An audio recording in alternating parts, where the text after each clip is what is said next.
반갑습니다. 오늘도 좋은 아침입니다. 찬송가 210장 찬송 드리겠습니다.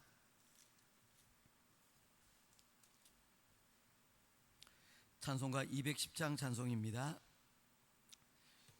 시온성과 같은 교회 그의 영광 안 없다.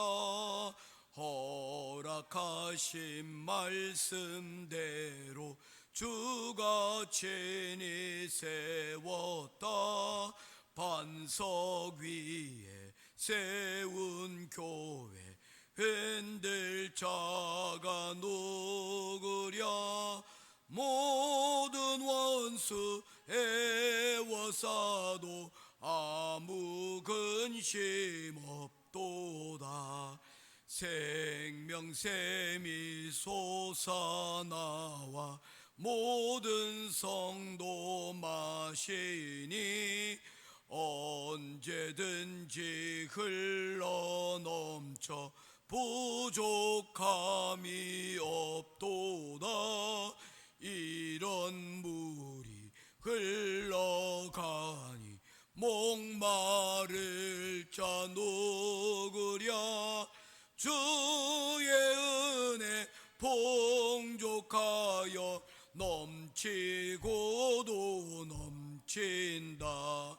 주의 은혜 내가 받아 시온 백성 되는 때 세상 사람 비방해도 주를 찬송하리라. 세상 헛된 모든 영광 아침 안개 같으나 주의 자녀 받을 복은 영원 무궁하도다. 아멘.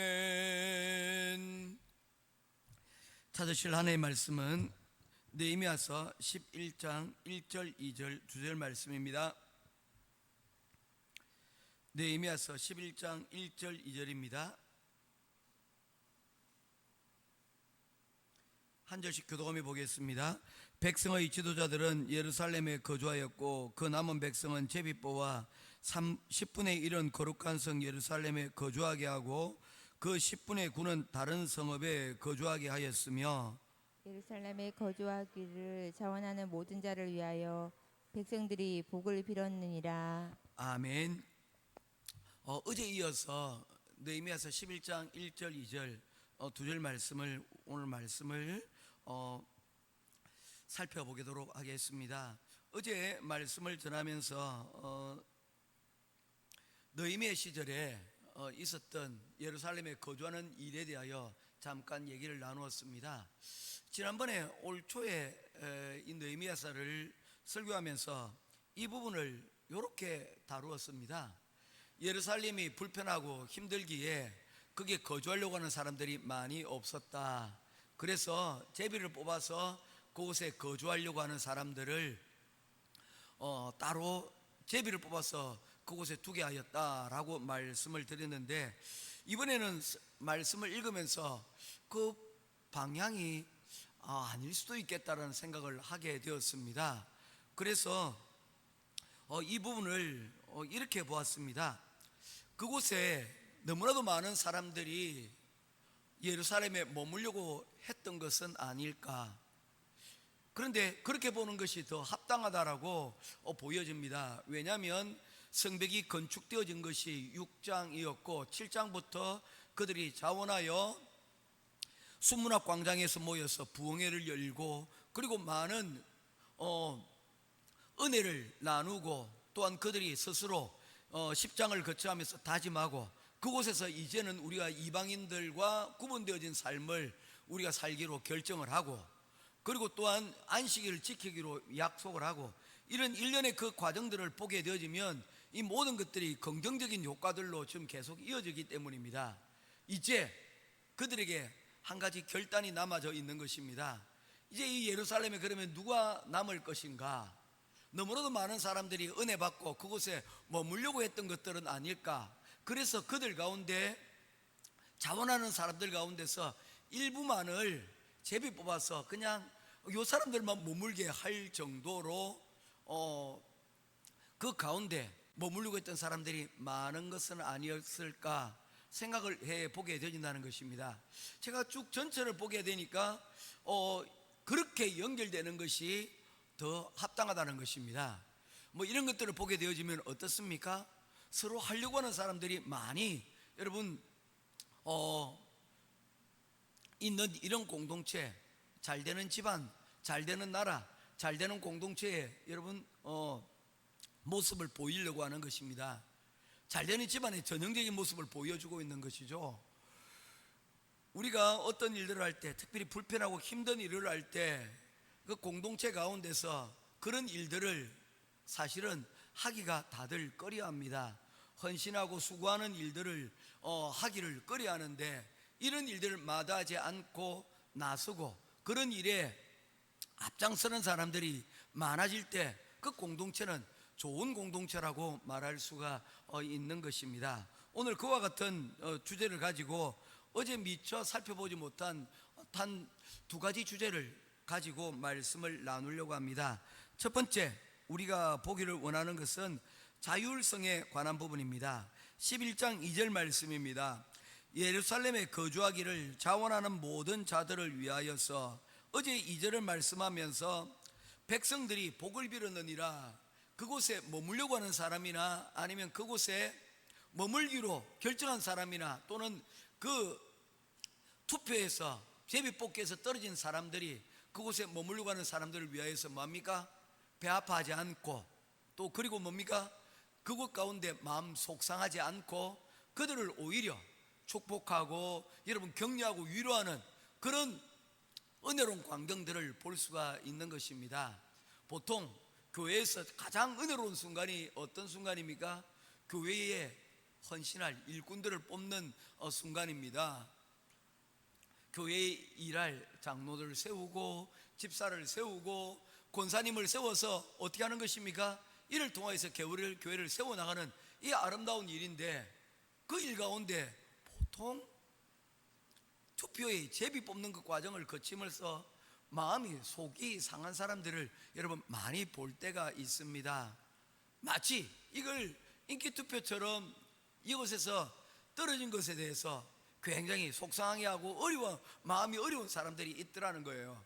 그런데 느헤미야 시절에 사람들은 어떻습니까?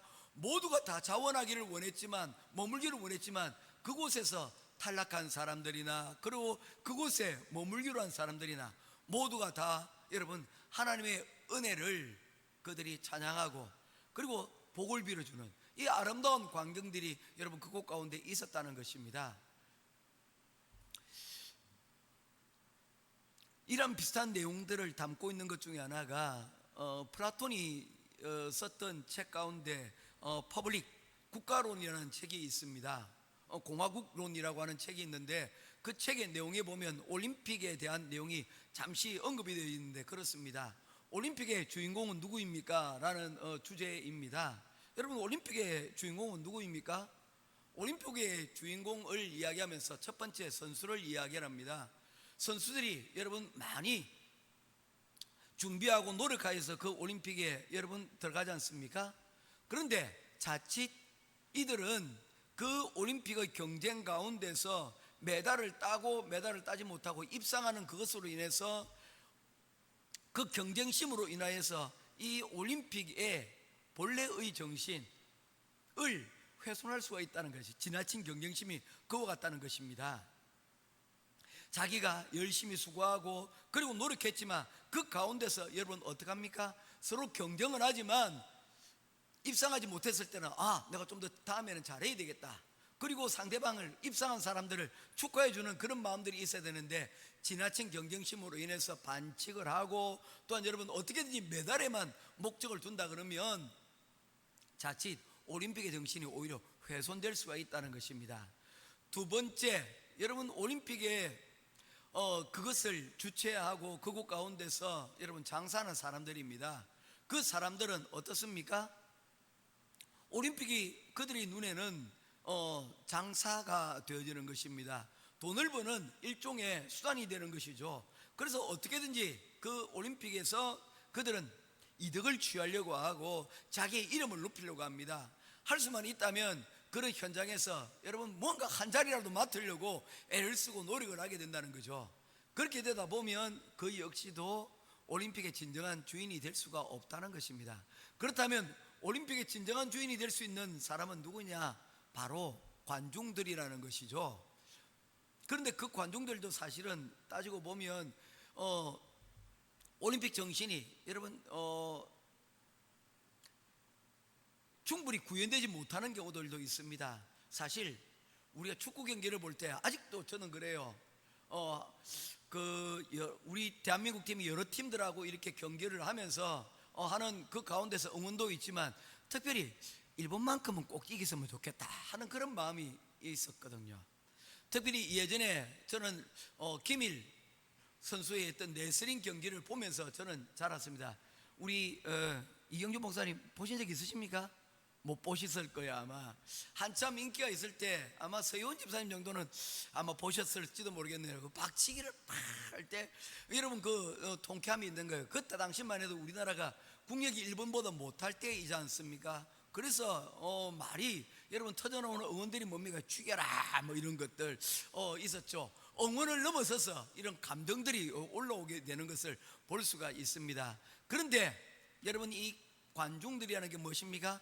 그 가운데서 선수들이 여러분 비록 입상은 못하였지만 그곳 가운데서 비록 만나는 것들은 먹지 못하지만 내가 수입은 없지만 그곳 가운데서 선수들이 최선을 다해서 여러분 경기하는 것을 보고 응원하고 그리고 박수치고 하는 그 관중들이야말로 바로 그것이 진정한 올림픽의 진정한 주인공이 아니겠느냐라고 이야기를 하는 것이죠. 신앙의 핵심은 마치 이와 같다는 것입니다. 자율성이 여러분 중요하다는 것입니다. 예루살렘에 거주하기를 자원하는 그 사람들이 바로 이 예루살렘을 성을 짓고 난 이후에 바로 이들로 인하여서 바로 이 성의 모든 작업들이 여러분 아름답게 끝이 나고 있는 것입니다. 왜냐하면 바로 그들이 보여주는 모습이 아름다운 건강한 신앙의 모습이기 때문입니다. 신앙생활은 누군가 강요나 체면, 습관 때문에 마지못해 하는 것이 아니기 때문입니다. 하나님과 나 사이의 인격적인 관계 가운데서 스스로 결단하고 선택하는 것입니다. 그 가운데 가장 중요한 것이 자율성이라는 것입니다. 요즘 자율주행 자동차 기술이 아주 빠르게 발전하고 있습니다. 중국이나 미국의 어떤 도시들은 시범적으로 운행이 지금 이루어지고 있습니다. 자율주행 택시를 부르면 운전사가 없는 택시들이 와서 태우고 안전하게 목적지로 여러분 안내를 한다는 거예요.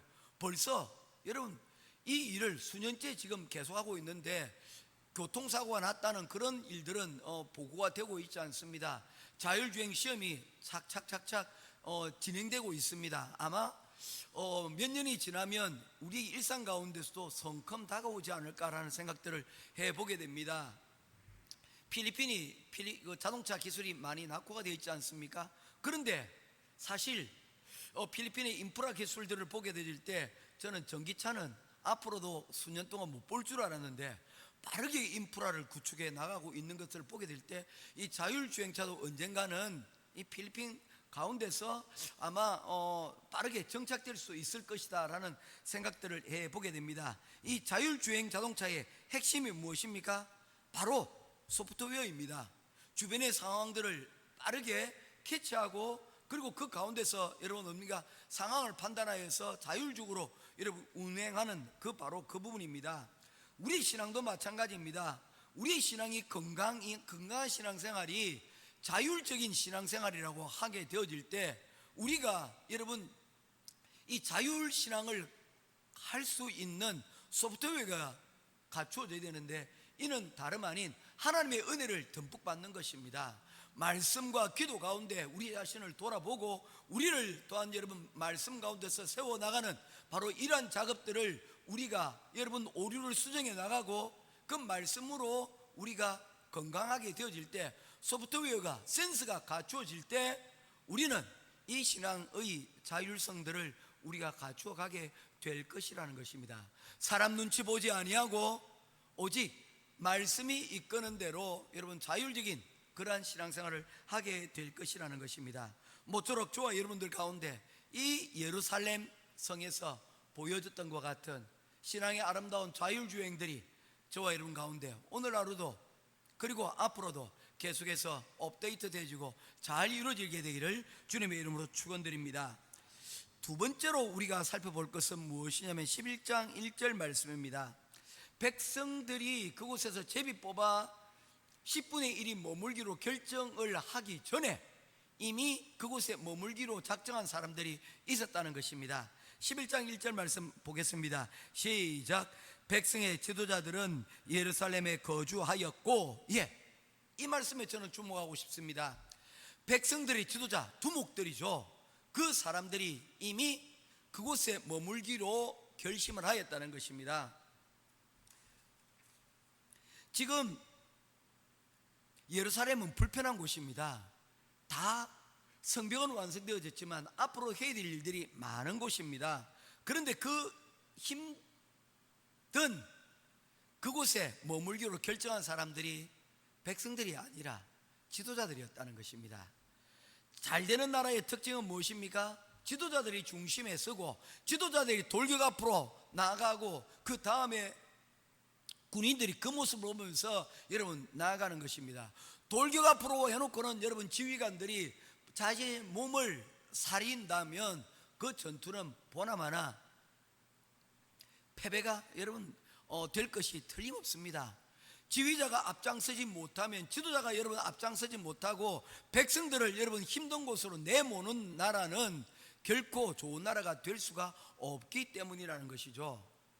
만리장성을 건축하였던 시황제의 이야기를 들어보게 되지만 그가 많은 논란들을 일으키기도 했지만 그의 업무량이 가히 여러분 철인이라고 불릴 만큼 많은 수고를 하였다는 것입니다. 그의 생애 가운데서 그가 통일하였던 이 나라를 전체를 중국 그 어마어마한 나라를 돌아보기 위해서 무려 7차례나 지방을 순시하는 일들 그리고 민심을 여러분 다독이는 일들을 그가 그치지 아니하였다는 것입니다. 그런 지도자의 솔선수범이 여러분 때로는 부작용을 낳기도 했지만 그런 나라를 여러분 중국 최초의 통일의 제국들을 여러분 완성할 수 있었던 것들은 아니었는가라는 생각들을 해보게 되어집니다. 백성을 버리고 백성을 앞세우고 뒤에 서서 여러분 편하려고만 하는 지도자들이 있는 공동체는 그 공동체는 그야말로 앞날이 걱정되는 공동체가 될 수밖에 없다는 것입니다. 남북전쟁에는 국가의 최대 위기 가운데서 에브라함 링컨은 꿋꿋이 수도를 지키며 전쟁이 이루어지는 그 최전선을 그가 시찰하고 여러분 다녔던 것들을 보게 되어집니다. 그로 인하여서 북군들은 초반에 열세가 있었지만 결국에는 그 열세를 뒤엎고 여러분 결국에 전쟁을 승리로 거둘 수 있지 않았습니까? 폭탄이 떨어지고 있는 그 현장 가운데서도 여러분 처칠은 런던을 결코 떠나지 아니하였다는 것입니다. 그리고는 여러분 폭격이 끝나고 나면 다시금 연설 때 여러분 마이크를 잡고 나는 여전히 이곳에 여러분들과 함께 있습니다 라는 여러분 메시지를 전하여서 이 영국 국민들이 전쟁의 그 어려움 가운데서도 힘을 하나로 모을 수 있는 그런 상황이 여러분 만들어지지 않았습니까? 오늘날 우크라이나와 또한 러시아의 전쟁을 보면서도 느끼는 바들이 많이 있습니다. 어떤 모습들입니까?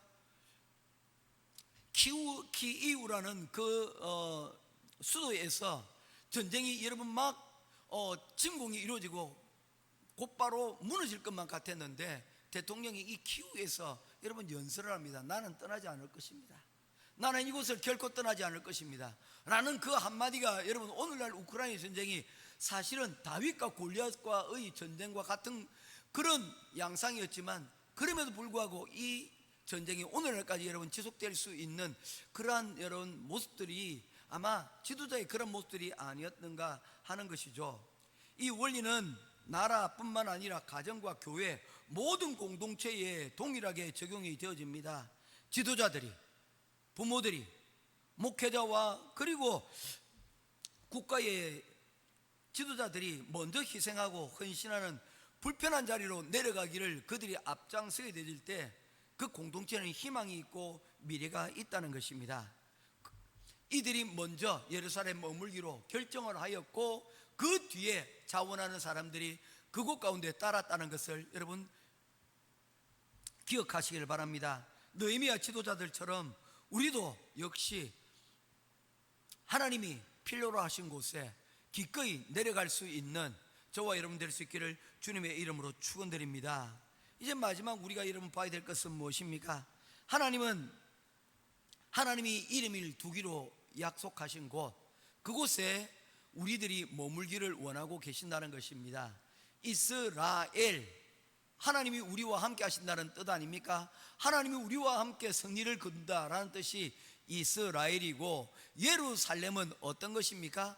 평화의 도시라는 의미가 아닙니까? 하나님께서 그곳에 계셔서 이곳에 사람들에게 뭘 주기로 원하신 것입니까? 평안을 주시기로 샬롬 하시기로 약속하신 곳이 바로 그곳 아닙니까? 그래서 예루살렘 사람들은, 이스라엘 사람들은 인사합니다. 밥 잘 먹었습니까? 우리 경상도식 인사입니다. 예전에 밥을 서로 잘 먹지를 못했을 때 아침에 인사말이 그랬어요. 아침에 밥은 먹고 삽니까? 잘 주무셨습니까? 어젯밤에 안 죽고 살았네요 라는 그런 인사들이 여러분 있었다는 것 아닙니까? 이스라엘은 그처럼 전쟁 가운데서 세워진 그러한 곳입니다. 그들 가운데 가장 절실히 요구되는 것이 무엇입니까? 샬롬, 평안이지 않습니까? 그 샬롬이 이름이 머무는 곳, 하나님이 그곳에서 계시기 때문에 우리에게 샬롬이 있다. 그곳에 하나님께서 우리를 불러주십니다. 수고했다, 힘들지, 어렵지, 그러나 이곳에 너희들이 원하는 평안이 있다. 너희들이 원하는 그 평안이 그곳에 있다라고 말씀을 하고 있는 것입니다. 시편 121편 5절과 6절 말씀에 보게 되어지면 하나님은 우리를 지키시는 자, 그는 하나님은 우리를 불꽃 같은 눈동자로 여러분 지켜주시는 바로 하나님이라고 우리들에게 말씀을 하고 있습니다. 바로 그곳에 하나님께서는 우리가 있기를 원하고 계시다는 것입니다. 오늘 우리 하루에 여러분 힘들고 어려움들이 있습니까? 그때 예루살렘으로 자원하여 나아가는 저와 여러분 될 수 있기를 주님의 이름으로 축원합니다. 그곳 가운데 하나님의 이름으로, 그곳 가운데 하나님의 능력을 구하며 그곳 가운데 예루살렘에 머물기로 작정하였을 때 하나님이 주시는 그 평안을 맛보고 누리며 살 수 있는 저와 여러분 될 수 있기를 주님의 이름으로 축원드립니다. 기도하겠습니다. 고마우신 아버지 하나님, 은혜와 사랑을 감사합니다. 예루살렘에 이제 성벽은 건축되어지고 이제 사람으로 그곳을 채우고 그곳을 지켜야 합니다. 그리고 성벽이 세워진 그 나머지 자리들을 하나님 채워야 되는 일들이 있습니다. 수고의 일들이 아직도 많이 남아져 있는데 그 불편함을 감수하고 지도자들이 남기로 결심하였고, 그리고 또한 그곳에 자원하여 머물기로 작정한 사람들이 있었습니다. 그들로 인하여서 예루살렘 성은 다시금 완전하게 완성의 자리 가운데로 나아갈 수 있었습니다. 하나님, 우리의 집이 큰 것으로 만족하지 않도록 인도하시고, 우리의 교회가 덩치만 커지는 것에 만족하지 않도록 인도하시고, 우리 조국 대한민국이 경제적으로 군사적으로 얼마나 많이 수출하고 또한 강한 나라인지를 자랑하는 것으로 그치지 않도록 인도하여 주옵소서. 그곳에 스스로 자원하고 이러한 공동체를 위하여 세우기를 애쓰며 그곳 가운데 하나님의 말씀으로 무장되어지고 기도로 충만하여 그곳 가운데로 나아가는 그러한 공동체의 지도자들이 많아지는 그런 나라가 되게 하여 주시옵소서. 오늘도 이 시간 이를 위하여서 우리가 속해 있는 가정을 위하여, 교회를 위하여 오늘 이 시간 아침에 우리의 기도의 자리에서 하나님 기도하며 구하며 나아갑니다. 저희들이 기도하는 우리의 가정이 하나님의 은혜로 자율적인 하나님 이러한 우리의 신앙으로 아름답게 하나님 잘 지켜지고 또한 세워질 수 있도록 인도하여 주시고, 우리의 교회가 또한 우리의 공동체, 우리 조국 대한민국이 이와 같이 앞장서서 애를 쓰고 노력하는 이들로 통하여서 아름답고 귀하게 세워져 나갈 수 있는 그런 은혜를 우리가 볼 수 있도록 인도하여 주시옵소서. 오늘도 이 시간 기도하는 자리 가운데로 우리를 이끌어 주시고, 주님께서 우리에게 함께해 주시는 아름다운 그러한 이러한 신앙을 토대로 오늘도 우리에게 주시는 그 말씀을 붙잡고 주님 앞에 아름다운 공동체를 세워나가는 우리들이 되기를 간절히 소원하오며, 살아계신 우리 주 예수님 이름으로 간절히 기도드리옵나이다. 아멘. 하늘에 계신 우리 아버지여, 이름이 거룩히 여김을 받으시오며 나라에 임하옵시며 뜻이 하늘에서 이룬 것 같이 땅에서도 이루어지이다. 오늘날 우리에게 일용할 양식을 주옵시고, 우리가 우리에게 죄의 전자를 사해 준 것 같이 우리 죄를 사하여 주옵시고, 우리를 시험에 들게 하지 마옵시고 다만 악에서 구하옵소서. 대개 나라와 권세와 영광이 아버지께 영원히 있사옵나이다. 아멘.